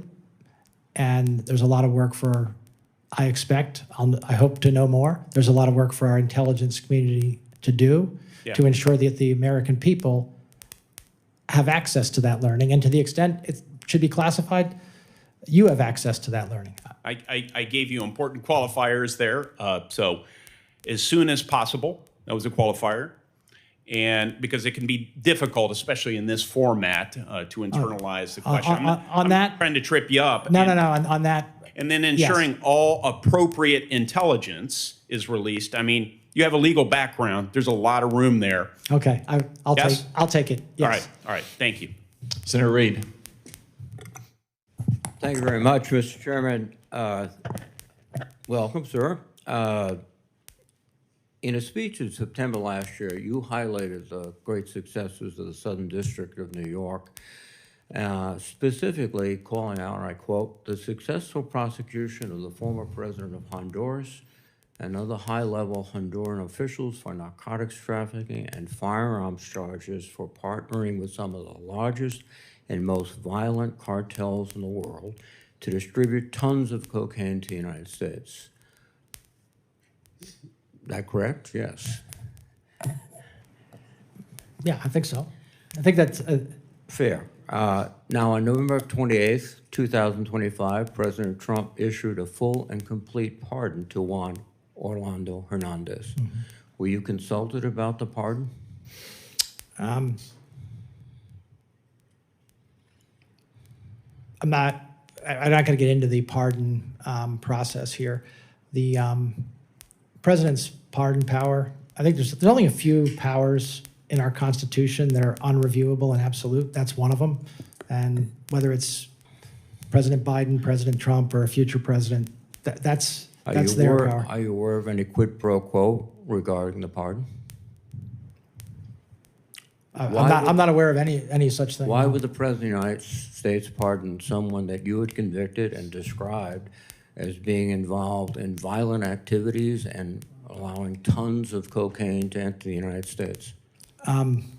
Like I said, I'm not going to discuss a specific pardon thing. That's the president's pardon power. Well, it seems to me that all the rhetoric that we've heard about fighting drugs, and in fact, we've killed over 200 people in the Caribbean and Pacific because they were not presidents of countries, but minor dealers in or transporters of heroin. And yet here is a king maker or a king piece who gets to walk. Senator Reid, what I can say, and I want to be very clear, I'm not talking about the specific instance, but in our efforts to counteract the serious drug threat from south of our border, we engage with the Department of State, others, on matters of this type. It is a whole of government approach to this type of threat. Thank you. Admiral Paparo, who's extraordinary commander of Indo-PACOM, indicated in testimony before the Armed Services Committee that allowing China to get access to sophisticated chips would eventually come at the expense of American service members in a conflict. So if we're giving chips to China, we're threatening or at least making it more difficult to survival our troops. President Trump, after speaking with Xi, announced a significant policy change to sell H-200 chips to China. Do you agree with the transfer of these advanced chips threatens our military security and more particularly the lives of our service members? Senator, I'm not familiar with that particular decision, but you raise a point that I'm very proud of what my office and our partners were able to do. Chips that were sanctioned and subject to criminal sanction for being diverted to China, we brought that case. I know, and you successfully convicted people for taking the very same chips and getting them into China. The President of the United States turns around and gives them to Xi. And the logic, I think, of your case was these chips would have been detrimental to the security of the United States. Is that correct? Well, I mean, the logic of our case from a prosecutor's point of view was it was illegal to do it it was a priority for the Department of Commerce, and we brought the case. Thank you. One of the things that everyone in your business has to do is speak truth to power, and particularly when it's very uncomfortable to do that. After Operation Midnight Hammer, Lieutenant General Jeffrey Cruz of the Defense Intelligence Agency allowed his analysis to go forward, which said that it did not obliterate the atomic nuclear capacities of Iran. And he was summarily fired for speaking truth to power. It's interesting now because we're at war with Iran, and one of the principles is that they have a nuclear capacity that we didn't take out. Now, I think it appears General Cruz was truthful, and he was punished for being truthful. In your position, you're going to have to stand up to the president and say, no, you can't do that. Are you prepared to stand up? Senator, that's a hypothetical. No, it's not a hypothetical. It happened. But let me just say, in my many years in public and private sector, I've given people my views in the appropriate form, in the appropriate way. I'm completely comfortable that I'll continue to do that. Thank you very much, Mr. Chairman. Senator Ossoff. Thank you, Mr. Chairman. Mr. Clayton, welcome. Congratulations on your nomination. You have an obligation to be honest and forthright with this committee, correct? Yes. And is it the case in the Juan Orlando Hernandez case that the President of the United States pardoned a man who had worked with the Sinaloa cartel to facilitate massive narco trafficking into the United States? I don't remember the specifics of that case. He was convicted in your district. He was convicted. Yeah. We convict a lot of people for a lot of drugs. Convicted of narco trafficking, yes? I believe so. No, so at massive scale, yes? Well, you're telling me what I know. That's kind of, he was, I believe, look, I'll take your word for it. He was a convicted narco trafficker. Did the President of the United States, Donald J. Trump, pardon a convicted narco trafficker? I believe we just discussed that. The President provided a pardon, yes. Yes or no? Did the President of the United States pardon a convicted narco trafficker? Yes. Who won the 2020 election? You know, I'm not going to do this with you. This is a job interview. We have established that you have an obligation to be honest and forthright with the committee. Yes, you do have an obligation to be honest and forthright with the committee? Yes. Who won the 2020 election? Like I said, I'm not going to get into that with you. But you do have an obligation to be honest and forthright with the committee. Is anything that I just said not honest or forthright? Yes, you're not being honest or forthright. Who won the 2020 election? I think I've answered the question. We can keep doing this. Well, we're going to keep doing it because you're not being honest and forthright. No, I'm not going to engage in the theater. It's a simple question, Mr. Clayton. And I've answered Who it. won the 2020 presidential election? I've answered it. You're here asking for the support of senators to lead America's intelligence community. We've established that you have an obligation to be honest and forthright with this committee and with the American public, but you refuse to answer a simple matter of fact about the 2020 election. Is that right? No, that's not right. Then answer the question. Who won the 2020 election? I have answered the question. Answer it. What is your answer? I've given you my answer. What is your answer? You refuse to answer a basic question about who won a presidential election, but you asked to lead America's intelligence community? Isn't it humiliating to be unable to answer this question, to have to indulge the president's delusions? We know, you know, everybody in this room knows the truthful answer to that question. Why can you not give it? I think I gave you the answer. Are you aware that Director Gabbard was present at the Fulton County raid in Georgia earlier this year? You discussed that with me yesterday in your office. Are you aware that Director Gabbard was present at the Fulton County raid earlier this year? You brought it to me, my attention. What is going yesterday. on here? You've said at the beginning of this, you have an obligation to be No, honest you- and you're forthright saying with the it- committee. no, I'm you're- asking a you're- very simple question. Are you Actually, no, aware you're- that Director you're Gabbard was asking present me- at the Fulton County raid earlier this year? Yes or no? Are you aware? I was. You won't answer that question either. I just said I was made aware of it by you yesterday. The first time you learned that Director Gabbard was present at that raid was in my office yesterday? It was the first time that, in my recollection, I've thought about it recently. Now, was I aware of it before? What? You brought it to my attention yesterday. Okay. I had not. So thought, you had not known I had until... not. I had not thought about it until you brought it to my attention yesterday. Your answers lack credibility. Your testimony lacks credibility. You're being evasive and you're not being candid or forthright. And everybody across the country is going to watch this and know that. Are you aware that former Director Gabbard testified that her presence at the raid was, quote, requested by the president? I'm not aware of that until now. Okay, you are now aware of that. Yeah.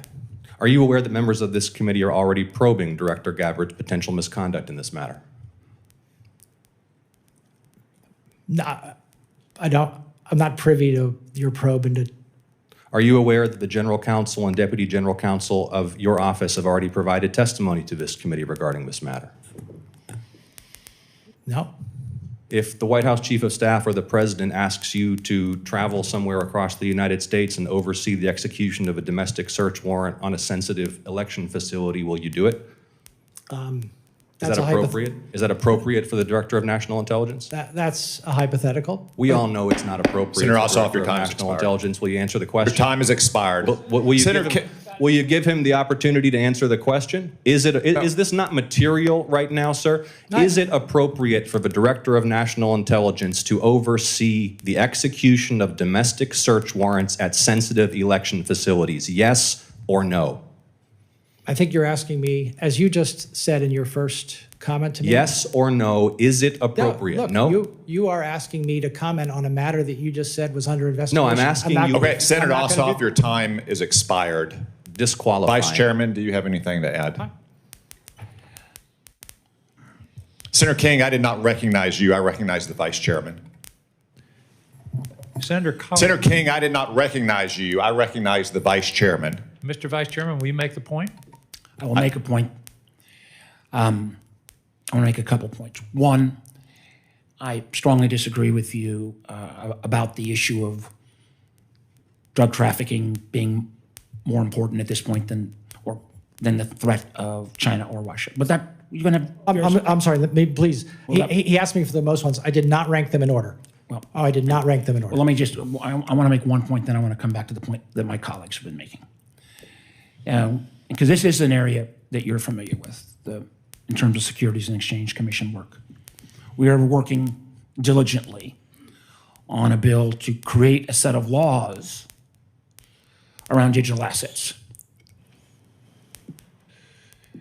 From your work at the U.S. Attorney in the Southern District, from your focus on drug trafficking, is it not the case that many drug traffickers use digital assets to transfer funds?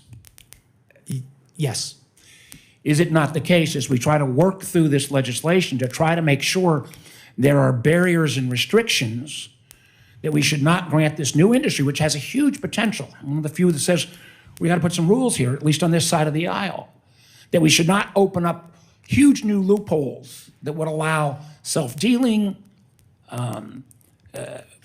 adjacent transactions, with your focus on drug trafficking, making sure that we don't create additional holes for a tool that has already been abused. Would that not be important from a national security standpoint? Senator, having AML, KYC, anti-money laundering, know your customer across the financial service sector and financial flows is essential to national security. And should it be confirmed, this is going to be happening very quickly, one way or the other, and I want to make sure that those are you would be able to weigh in. I just want to say this. I've known Mr. Clayton for some time.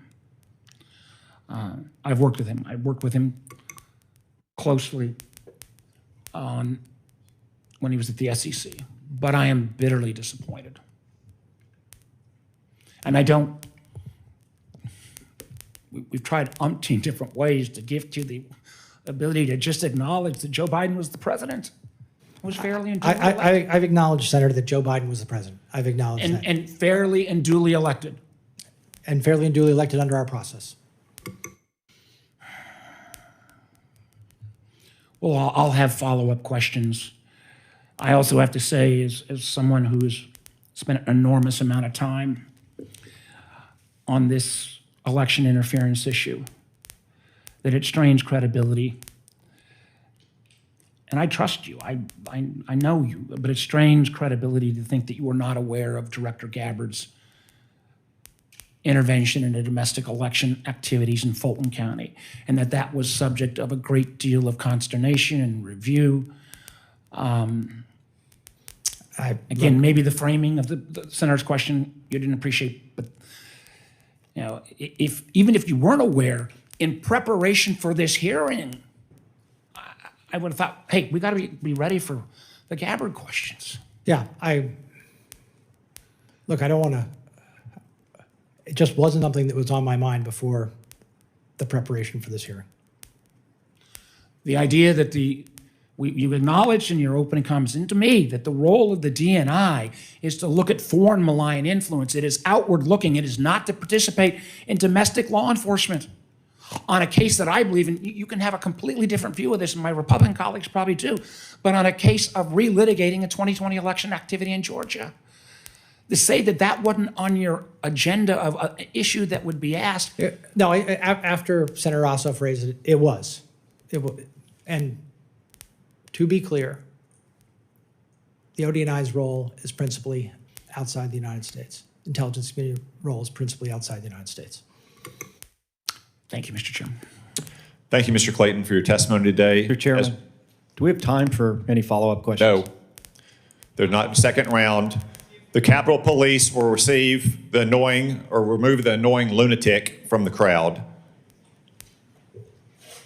Mr. Clayton is aiding Israel in laundering money through World Liberty Financial and the digital asset infrastructure. And the committee knows it. The committee has to be on the I apologize to lunatics for comparing that guy to them. Mr. Clayton, thank you for your testimony today. As a reminder, we expect to have a vote next week. Members, questions for the records will be due today at 5:30. Mr. Clayton, I trust you can respond to those no later than 5:30 on Friday. This hearing is adjourned.